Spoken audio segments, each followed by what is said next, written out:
మాటకు కానీ చేసే పనులకు కానీ ఏ సంబంధం అయినా ఉందా? ఓకే ఓకే జయరామ్ గారు, రైట్. స్వాతి గారు నా ఆడియో క్లియర్ గా ఉందా మీకు? వినిపిస్తుందండి. స్వాతి గారు, మీరు ఏం చెప్తారు జరుగుతున్నటువంటి కాళేశ్వరం రాజకీయానికి సంబంధించి? ఈ రాజకీయాల్లో కొంత మీరే వెనకబడిపోయారా?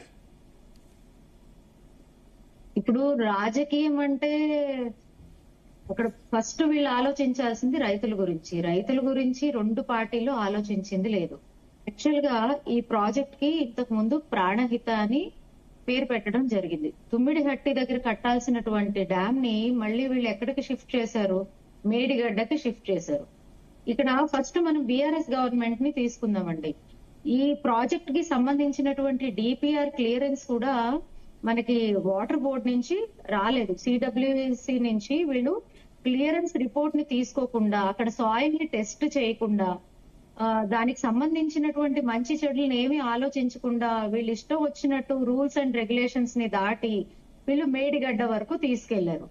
సరే, అక్కడికి తీసుకెళ్లారు అంటే మనం యాక్చువల్ గా ప్రాజెక్ట్ రిపోర్ట్ ని కనుక సబ్మిషన్ ని చూస్తే తుమ్మిడిహట్టి అనేది ఒక రకంగా చాలా బెనిఫిషియరీగా ఉండినటువంటి ప్రాజెక్ట్ ని వీళ్ళ పర్సనల్ బెనిఫిట్ కోసం అంటే 38,000 కోట్లలో పూర్తి అన్నటువంటి ప్రాజెక్ట్ ని 1,00,000 కోట్ల వరకు తీసుకెళ్లినటువంటి పార్టీ, అంటే వాళ్ళ సొంత బ్యాంక్ అకౌంట్లని నింపుకునేటటువంటి ప్రయత్నాన్ని చేసినటువంటి వాళ్ళు బీఆర్ఎస్ పార్టీ వాళ్ళు. అలాగే కాంగ్రెస్ పార్టీ విషయానికి వస్తే మనకి ఆల్రెడీ సంవత్సరం అయింది.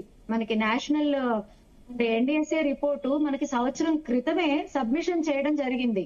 ఈ ప్రాజెక్ట్ కి సంబంధించి ఎటువంటి జాగ్రత్తలు తీసుకోవాలి, ఎక్కడ ఇబ్బందులు ఉన్నాయని సంవత్సరం క్రితం ప్రాజెక్ట్ రిపోర్ట్ ని, అంటే దాదాపుగా 365 పేజీల రిపోర్ట్ ని సబ్మిట్ చేయడం జరిగింది. దాని మీద ఎటువంటి యాక్షన్ లేదు, ఎలా జాగ్రత్తలు తీసుకోవాలనేది లేదు. ఇద్దరు కూడా ఫెయిల్యూర్ అయ్యారు.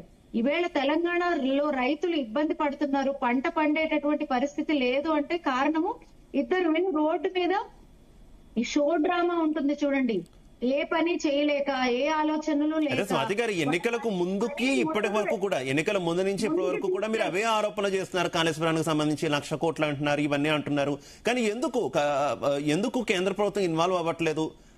ఈడీ కావచ్చు, సిబిఐ కావచ్చు, గతం నుంచి రాలేదు. ఇప్పుడు కాంగ్రెస్ సర్కార్ వచ్చింది, వాళ్ళు కూడా సిబిఐకి అప్పచెప్పమని కోరుతున్నారు, అప్పగిస్తామని అంటున్నారు, లేఖలు రాస్తున్నారు. అయినా కూడా కేంద్ర ప్రభుత్వం రెస్పాండ్ కానటువంటి సిచ్యువేషన్ ఎందుకు? అంటే కేవలం బురద జల్లేసి ఊరుకుంటారా? మీరు రాజకీయమే చేస్తున్నారు కదా.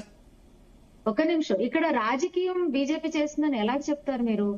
ఆల్రెడీ ఈ ప్రాజెక్ట్ కి సంబంధించి ఇబ్బందులు ఉంది అనగానే కాంగ్రెస్ గవర్నమెంట్ వచ్చిన తర్వాత వాళ్ళ నివేదిక ప్రకారం మనకి నేషనల్ డ్యామ్ ఏదైతే ఉందో ఆ వింగ్ దీన్ని కంప్లీట్ గా రీసెర్చ్ చేసి రిపోర్ట్ ఎందుకు ఇచ్చారు?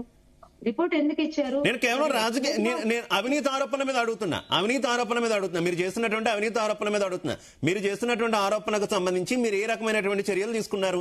దేశంలో ఉన్నటువంటి దాదాపుగా అన్ని విపక్ష నాయకులు అందరి మీదకి ఈడీ, సిబిఐ వెళ్ళిన పరిస్థితి కదా. ఎందుకు మీరు ఈ స్థాయిలో ఆరోపణలు చేస్తున్నప్పుడు కేసీఆర్ గారు కానీ లేదా ఆ పార్టీకి సంబంధించిన కీలక నాయకుల మీద ఇప్పటివరకు ఎందుకు కేసులు నమోదు కాలేదు? కనీసం పోలీస్ స్టేషన్ లో కూడా కేసు పెట్టిన పాపాన్ని పోలేదు కదా బీజేపీ నాయకులు. ఒక నిమిషం, ఇప్పుడు కేసీఆర్ గారి మీద అలాగే కేటీఆర్ గారి మీద యాక్షన్ తీసుకోవాల్సినటువంటి మొదటి బాధ్యత ఎవరిదండి? ప్రెసెంట్ రూలింగ్ సీఎం అలాగే కాంగ్రెస్ గవర్నమెంట్ ది. వాళ్ళు తీసుకోవాల్సినటువంటి యాక్షన్ ని బీజేపీ గవర్నమెంట్ మీద రుద్దడం ఎంతవరకు కరెక్ట్? ఇంకొకటి చెప్తాను మీకు, మేము రూలింగ్ లో లేకపోయినా కవిత మీద నిందలు వచ్చినప్పుడు కవితని అరెస్ట్ చేసి ఆమెని ఇన్వెస్టిగేషన్ కి పంపించడం జరిగిందా లేదా? సెంట్రల్ గవర్నమెంట్ బాధ్యతాయుక్తంగా చేస్తున్నటువంటి పనుల్లో 1% కూడా స్టేట్ గవర్నమెంట్ చేయట్లేదు కదా. ఇప్పుడు నేషనల్ డ్యామ్ అథారిటీ ఏదైతే ఉందో అది ఇన్వెస్టిగేషన్ ఎందుకు ఇన్వెస్టిగేషన్ చేశారు? ఈ తప్పులు స్టేట్ గవర్నమెంట్ చేసినా కూడా సెంట్రల్ గవర్నమెంట్ తెలంగాణ ప్రజల గురించి ఆలోచించి త్వరితగతిలో ఇన్వెస్టిగేషన్ చేసి డీటెయిల్ రిపోర్ట్ ఇవ్వడం జరిగింది.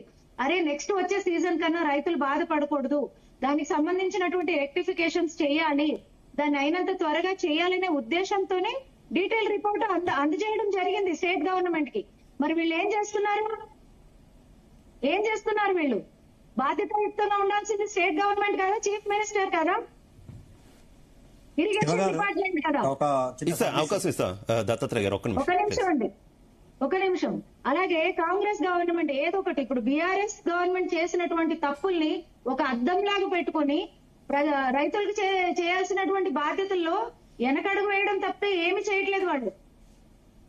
ఒక ఇర్రెస్పాన్సిబిలిటీ అనేది ఇక్కడ కనిపిస్తుందా లేదా మనకి? మీరు వాటర్ బోర్డు ఇచ్చినటువంటి ఏదైతే జాగ్రత్తల్ని ఎందుకు మీరు ముందుకు తీసుకెళ్లలేదు బాధ్యతాయుక్తంగా?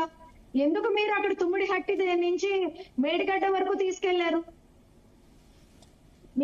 ఓకే స్వాతి గారు, రైట్ రైట్. మనతో పాటు కాంగ్రెస్ పార్టీ నుంచి గౌరీ సతీష్ గారు జాయిన్ అయ్యారు. సతీష్ గారు నమస్తే, ఆడియో క్లియర్ గా ఉందా మీకు?